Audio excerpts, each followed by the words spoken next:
Welcome to Starbase 400. I am Lieutenant David Shanley. Here, you will get familiar with Starbase 400's history. Also you will get to know the history of Commanding Officer, Fleet Admiral Bremer and his Executive Officer, Admiral Teelar. I hope that you enjoy the tour. Let's talk about Starbase 400. Here are a few facts about this starbase. Starbase 400 is 13,356 meters high, its diameter is 8,781 meters and it has 2,750 levels. Starbase 400 houses 8,205 officers, 75,000 enlisted crew, 18,000 Marines, and around 100 to 100,000 civilians. Starbase 400 has 20 shuttle bays, 2 fighter bays and the list goes on and on. It also has an impressive amount of weaponry consisting of phasers and 5 types of torpedoes. It even has shields. With that in mind, join me here at the computer and we will begin. Computer. Display Starbase 400's database, specifically, the history of Starbase 400. Access granted. Narrate. Starbase 400 was completed in late 2369 on the edge of the triangle, where Federation, Klingon, and Romulan borders meet, orbiting Caleb 4. It was hoped that having an advanced starbase in the area would not only make the Romulans think twice about crossing into the neutral zone, but also serve as a location for diplomatic meetings between the 3 superpowers. Starbase 400 soon became one of the main base of operations for the 4th Fleet. During the Dominion War, Starbase 400 served as a remote staging area for Klingon and Romulan fleets heading toward the front lines. Following the war, Starbase 400 served as one of the main refit and supply bases for Starfleet vessels leaving the front lines. Starships would be refit for peacetime service and crews rotated to other ships or back to their home planets for R&R. In 2379, this duty had been fulfilled and Starbase 400 returned to the diplomatic role. Following the Shinzon coup, the Romulans wanted to continue diplomatic talks, and several of these were held at Starbase 400 before being moved to Earth. During this time, Starbase 400 began to run into disrepair. With supplies being sent to further out starbases to restock their stores and train crews transferred to new ships and bases, Starbase 400 began to see neglect. Commander Connors, the station commander, requested additional supplies and crew, but these requests were ignored. Starfleet's main goal was to bring the outer ring of starbases back up to full strength, while also getting the fleet back on its feet as well. With tensions between the Federation and Romulans easing, Starbase 400 was seen as expendable. Plans were made to deactivate the starbase within 2 years, however Commander Connors requested an early retirement. With no available commanders to take command, Starfleet Command decided to shut down the base. At the same time, Fleet Admiral Bremer was considering retiring from command. Hearing about Starbase 400's situation, Bremer requested taking the Pegasus to Starbase 400 and taking command. Starfleet declined, saying they had no plans for an admiral to serve as commander of that starbase. Mike requested a demotion back to captain to take over Starbase 400. After much consideration, this was approved. The starships Pegasus and Yorktown joined the neglected USS Luna A as 400's support vessels. In 2384, Captain Bremer was again promoted to Admiral and the 4th Fleet's operations officer. At the same time, the Federation Council approved the construction of a colony on Caleb 4, and the USS Intrepid and USS Vanguard also joined Starbase 400 as support ships. Starship construction finally began again at Starbase 400 that year, with the USS Vanguard, Sovereign class, named for the recently decommissioned Excelsior-class ship of the same name, NCC 82009 being the first ship completed in early 2385. Later that year, the USS Sutherland and Endeavour also were assigned, as was the 181st Tactical Fighter Wing. In 2386, Starbase 400 was reassigned to the 9th Fleet, Task Force 94, as command base. Soon thereafter, the USS Vanguard suffered severe damage and was pulled out of service. Replacing her is the USS Lexington D. Also joining Starbase 400 are the USS Venator and USS Saratoga, bringing Starbase 400's assigned ship complement to 8 vessels.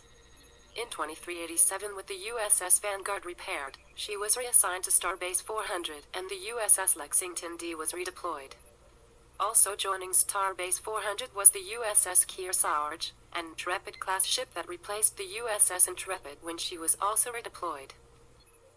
A few months later, just after the destruction of the Romulan system, the USS Leffy, USS Tirpitz, USS Avenger, and USS Alabama were also reassigned to Starbase 400 as support vessels.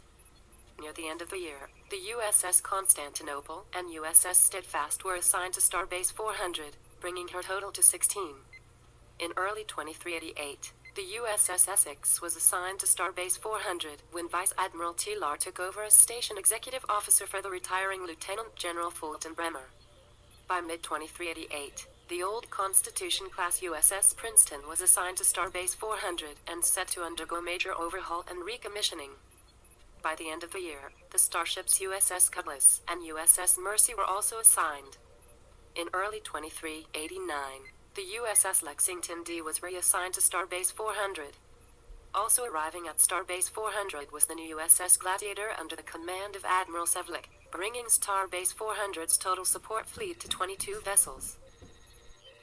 By mid-2391, Fleet Admiral Sevlik took over as Starfleet's Beta Quadrant Commanding Officer, and he promoted Bremer back to Fleet Admiral and Commanding Officer of this important region of space, called the Ars Operational Theater, with Starbase 400 designated a command base. With tension on the rise between the Federation and Klingon alliance and the Romulans along with their Typhon Pact allies, as well as the recent war between the Krazel and Shakalian empires, Starbase 400 is said to be at the forefront during this time of change. The computer mentions that the ship has 22 support ships, one of which is Fleet Admiral Bremer's ship, the USS Pegasus, NCC 1702B, Galaxy Refit class, and Admiral Taylor's ship, the USS Essex, NCC 173B, Intrepid class. Now let's get to know a little about Fleet Admiral Bremer. You will see that he is extremely qualified for this job. Computer, display Starbase 400's personnel database. Now, display Fleet Admiral Bremer's profile and service record. Narrate. K. War Bremer. Date of birth, Stardate 27816.6. Place of birth, South Carolina, Earth. Species, Klingon, human, Vulcan. Rank, Fleet Admiral. Current position, Commanding Officer. Current assignment, Starbase 400 in the Ars Operational Sector. Physical description, height, 6'2". Weight, 245 pounds. Hair, dark brown. Eyes, blue-green. He is of average height and weight and is muscular. He looks like a normal human, but has a Klingon physiology with one exception. He has tear ducts. He wears a silver Klingon haki, baldric, and belongs to the House of Martok since 2374. Kwar has short hair but easily can grow it long. When he does, he wears it in a ponytail. Mike sometimes grows a goatee that is thinly trimmed and shaped. Languages spoken, Federation Standard English, Klingon, some Vulcan and some Romulan. Family, spouse, Janice Fulton Bremer. Children, Mike K. War Bremer Jr., Becca Bremer, Christopher Bremer. Mark Fulton Bremer, deceased, Emelini Fulton Bremer, deceased. Father, Ma, son of Worf. Mother, Vicky Bremer. Brother, James K. Tamak Bremer. Other family, Worf, son of Mo, cousin. Rodek, son of Nogra, formerly known as Kern, son of Mo, cousin. Jewel Dart Hurd, sister-in-law. Service record, entered Starfleet Academy in 2366 with classes specializing in tactical, security, computer systems, piloting, and command. Was the second youngest to ever enter Starfleet Academy. Weapons training, phasers, pulse weapons, photon and quantum torpedoes, and all ground and personal weapons. Zero-G combat. Taught several cadets classes in Mokbara and weapons training with Klingon weapons. Helped with Klingon language and customs classes. Learned human martial arts, karate and judo. Was on the first Academy baseball team. He played center field. Hit .411 with 82 home runs and 44 stolen bases his senior year. Mike was also on Nova Squadron. They won the Rigel Cup junior year and senior year. Mike was squadron commander senior year. Turned down offer to join the elite Red Squad, one of only a handful of cadets to ever do so. Graduated Starfleet Academy 4th in the class of 2370. Left Starfleet after graduation and entered the Klingon Defense Force. Held the rank of Log and was Chief Gunner, Security Officer of the IKS Bortus Archer class for 6 months, then transferred to IKS Negvar class as Chief Gunner and Security Officer for the first 6 months. Left the Klingon Defense Force due to disagreement over invasion of Cardassia in 2371. Was on board Station DS9 during the Klingon attack. Aided the security staff in ops during the assault. Re-entered Starfleet following the Klingon attack on DS9. Promoted to the rank of lieutenant. Assigned to Starbase 24 near the Klingon border as Chief Security and Strategic Operations Officer for 4 months. Assigned to the USS Yorktown C, Ambassador class, as Chief Security and Tactical Officer, for 8 months and promoted to Lieutenant Commander. Ship patrolled Klingon border for 4 months before transferring to the Bajoran sector to patrol the Cardassian border. Transferred to Deep Space Nine for 2 months, late 2372 to early 2373, replacing the traitor, Michael Eddington, as Starfleet Security Chief and Tactical Officer of the starship USS Defiant. On his 3rd day aboard DS9, the station was raided and heavily damaged by renegade Jem'Hadar. Mike went aboard the USS Defiant into the Gamma Quadrant to track down the raiders. He took part in the first Federation Dominion joint mission. During the away mission, to destroy the Iconian portal, he was part of Lieutenant Commander Worf's team and was injured during the mission. He still has a small scar on his right abdomen from the wound. K-War was at Tactical, then Con of the Defiant, when the Con officer was killed during the Borg invasion of 2373. Survivors of the heavily damaged ship, along with Mike and Lieutenant Commander Worf, were rescued by the starship Enterprise E during the battle. K-War helped the Enterprise crew with security and defense while the ship was back in 2063.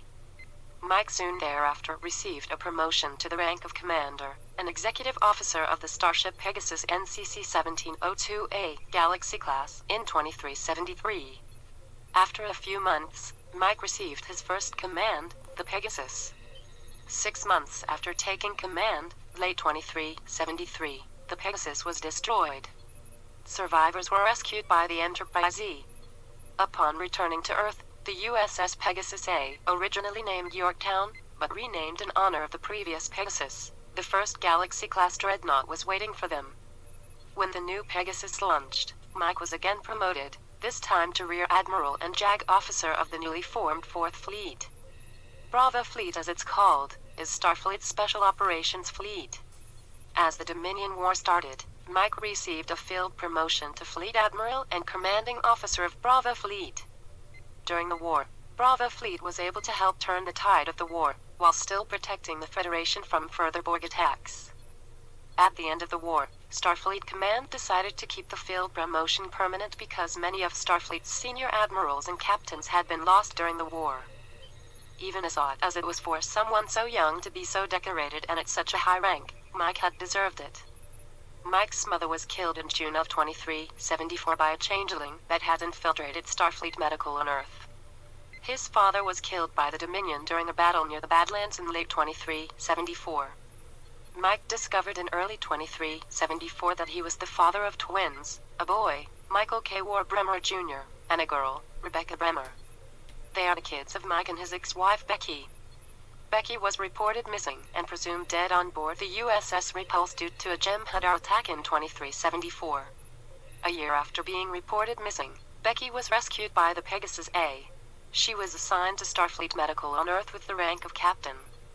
Mike Jr. and Becca lived on Earth with her and her parents. In late 2375, Becky was assigned to the Pegasus A as a medical officer. However, when the Pegasus went after the USS Universal the next week, Becky was killed, saving Mike's life, just prior to the Pegasus A's destruction. On December 20th, 2375, the USS Pegasus B launched from Earth. In December of 2376, Mike's son returned to the Pegasus to live with him. His daughter stayed on Earth with her grandparents. In April of 2379, with the Federation again at peace, Mike again brought both of his kids aboard the Pegasus B. In early 2380, the Pegasus B engaged the Borg in the Zurian system. During the initial battle, Mike was captured and assimilated by the Borg. He was forced to aid them in attacking a combined Federation, Klingon, Romulan fleet. Through a daring joint-away mission by members of the Pegasus B, Yorktown E, and Enterprise E, Mike was recovered from the Borg and separated from the hive mind. After the Borg tactical cube was destroyed, Mike retired from Starfleet and handed command of the Fourth Fleet to his executive officer, Fleet Admiral Sarek Dunnar. 6 months later, in December 2380, Starfleet pulled K-War out of retirement for a mission to Klingon space. Governor Maller had allied himself with Toril and took over Klingon and a Federation world. The mission took an unexpected turn when it was learned that Toril had allied himself with Riemann renegades and planned to attack the Founder's homeworld in a newly built Scimitar-class vessel. Toril had relocated the Sword of Khalis and felt it was his legacy to destroy the Dominion before launching an attack against the rest of the Klingon Empire to overthrow Chancellor Martok. The Pegasus was able to stop the Scimitar with help from the Dominion. Governor Maller was taken into custody and the Sword of Khalis recovered. Following the mission, Mike decided to remain in active service again as Pegasus commanding officer. He took the position of Fourth Fleet Executive Officer once again. However, he again stepped down from the position several months later when the new challenges as Starbase 400's commanding officer came available. Joining were the starships Pegasus, Yorktown, Intrepid, Vanguard, and Luna. In 2383, Mike married former and current girlfriend Janice Fulton. Janice and Mike already share a son and daughter together, but have been apart for several years. After the Pegasus rescued Janice's ship, the USS Durgra, the two rekindled their love affair and were married a short time later. Not long after the wedding, Mike was asked to rejoin the fleet staff by its new commanding officer, Admiral Dan Taylor. Mike was promoted back to the rank of Admiral and Bravo Fleet Operations Officer. In early 2385, Mike gave up the role of Operations Officer for the fleet to focus more on Starbase 400. However, Mike was asked to take on a new role helping to train new commanding officers as TF-58's Pegasus Commanding Officer and later TF-58's Chief of Staff. In 2386, by order of Starfleet Command, Starbase 400 parted ways with Bravo Fleet to become an independent command, under Admiral Bremer. Starbase 400 would receive additional support vessels, bidding farewell to the USS Vanguard but adding the Sovereign-class USS Lexington D, Akira-class USS Saratoga, Prometheus-class USS Venator, Nova-class USS Endeavour, and Nebula-class USS Sutherland. Starbase 400's missions are to repair the damaged relations between the Federation and the Kryazal Republic, defend the re-established Romulan neutral zone from incursions, and to continue to patrol the Triangle area of space from pirate attacks. Admiral Taylor is the second highest ranking officer aboard Starbase 400 after Fleet Admiral Bremer. She is important because she takes command if the commanding officer is unable to. She is very committed to Starbase 400 and Starfleet. Computer, display Admiral Taylor's profile and service record. Narrate. Name, Dila Taylor. Date of birth, Stardate 22085.8. Place of birth, Beta Z. Species, Vulcan, Betazoid, Human. Current position, Executive Officer. Current assignment, Starbase 400. Physical description, height, 5'9". Weight, 134 pounds. Hair, black. Eyes, black. Her Vulcan abilities includes Mind Meld and the Vulcan Nerve Pinch. She has the strength of a Vulcan. She can sometimes connect telepathically with a non-telepath, put a suggestion in a person's mind, and she can sense strong emotions such as fear, hate, anger, sadness, and other emotions. She has had some training in the Betazoid way while she was serving on the USS Zhukov as assistant counselor. Family, spouse, Jim McNamara, deceased, Vincent Haney, deceased. Children, Brandon Taylor, McNamara, Raven Taylor, Haney. Father, Sally Taylor. Mother, Lyra Taylor. Other family, Earl, a White Bengal Tiger. Languages spoken, English and Vulcan. Service record, 2357 to 2361, entered Starfleet Academy. 2361 to 2363. Graduated, cadet training to assistant science officer, USS Nene Buke. 2363 to 2366. Second assignment, USS Potemkin, chief science officer, promoted to lieutenant junior grade. 2366 to 2368. Wanted career change, assistant to the counselor to USS Zhukov, promoted to lieutenant. 2368 to 2372. Offered counselor position back on the USS Potemkin, promoted to lieutenant commander. 2372 to 2373. Command school. 2373 to 2375. USS Saratoga, position, executive officer, promoted to commander. 2375 to 2379. Given command of the USS Essex, promoted to captain. 2379 to 2381. Promoted to commodore. 2381 to 2384. Promoted to rear admiral, refused desk job. 2384 to 2388. Promoted to vice admiral. 2388 to 2390. Assigned to executive officer at Starbase 400. 2390 to present. Promoted to admiral. So there you have it. I can speak for all those serving on this fine starbase that it's a pleasure to serve here. Well, that's all for today. Thank you for joining us. If you are interested in being part of this crew of talented simmers, here is a little information before you go. If you are interested in being part of this crew of talented simmers, here is a little information before you go. Starbase 400 has been in constant operation as a sim since 1995. From 1995 to 2006 the sim was known as the USS Pegasus, but in 2006 the sim took on a new role as Starbase 400. We offer a unique simming experience, taking canon trek and mixing it with elements of simicanon as well as the sim's history. We know you will be intrigued. If interested in joining, go to www.starbase400.org to learn more about the crew and much, much more.